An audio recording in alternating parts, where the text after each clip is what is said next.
Because when I was president, we received so far about $700 billion from China over the years on the tariffs that I put in. No other president got 10 cents from China. And that was only beginning, except for COVID. I would have been able to finish the process. But we had to fight the COVID thing, and we did really well with it, but we had to fight. And then we had actually, as you remember, Mark, we actually handed over the stock market. It was higher than just previous to COVID coming in, which was sort of a miracle, frankly. We did a good job. But the tariffs are very important. And I think the psychology, there's great spirit. When Mark came in, he said, congratulations, there's a whole new spirit, there's a whole new light over this country and really over the world. Because you have somebody that, a whole group of people really, because I talk about this whole group, that we know what we're doing. And a lot of great things are happening. But I've never seen investment like this. Trillions of dollars is being invested in the United States now that would have never, our country could have failed. Another 4 years of this, what happened in the last 4 years, our country would have been a crime-ridden mess.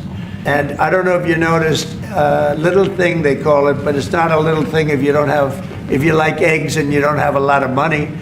Eggs have gone down 25% in the last couple of weeks. We inherited that problem, eggs.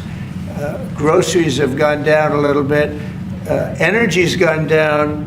Do you want to speak to that for a second, Governor? Would you just say a couple of words, you and Chris, about energy, what's happened? Well, happy to, but I think that Chris and I just came from CERAWeek, which is the largest conference in the world, so global leaders, people from the EU, officials from all the energy producing countries, all there, and all the global nationals, all the US, of that group is through the roof, because now they realize that in the United States, that President Trump's policies are pro-developing energy, as opposed to we're trying to shut down energy, and that pro-growth, pro-business, pro-energy approach is giving people the optimism. So then the markets are reacting to that, and energy prices on the futures market are going to go down because people know we're not going to be killing off the energy we need for prosperity in all of our countries, but also for peace.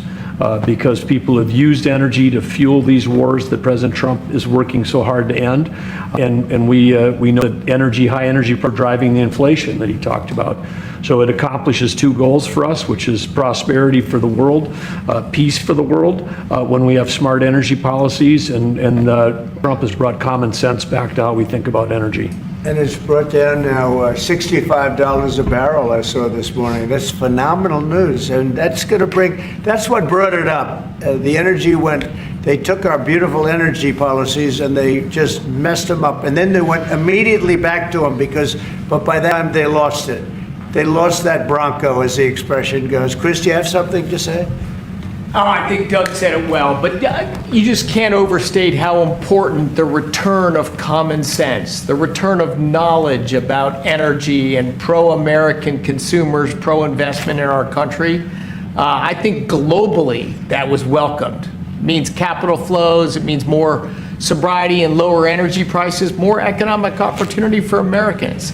So yeah, it was elated atmosphere at a global energy conference. Well, we're working on one project. It should be very easy.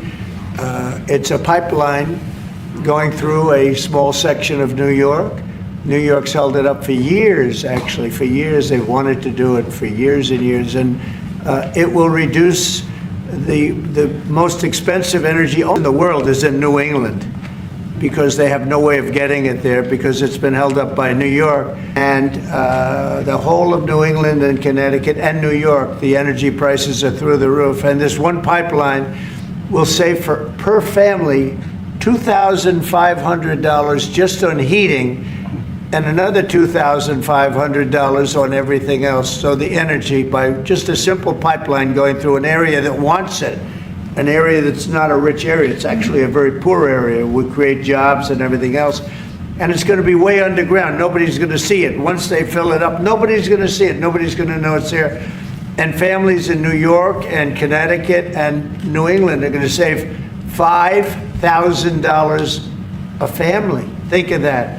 because right now they have the highest energy prices maybe in the world. They say New England is a disaster. So we're working on that. In fact, the governor's coming in, governor of New York, Kathy Hochul, who's a very nice woman. She's coming tomorrow morning at 9 o'clock to meet me on that and other things. Not only that, but other things. So I hope we don't have to use the extraordinary powers of the federal government to get it done, but if we have to, we will. But I don't think we'll have to. I can tell you Connecticut wants it, and all of New England wants it. And who wouldn't want it? And it's also jobs on top of everything else. So that's going to be very exciting. So we're meeting with the governor tomorrow morning.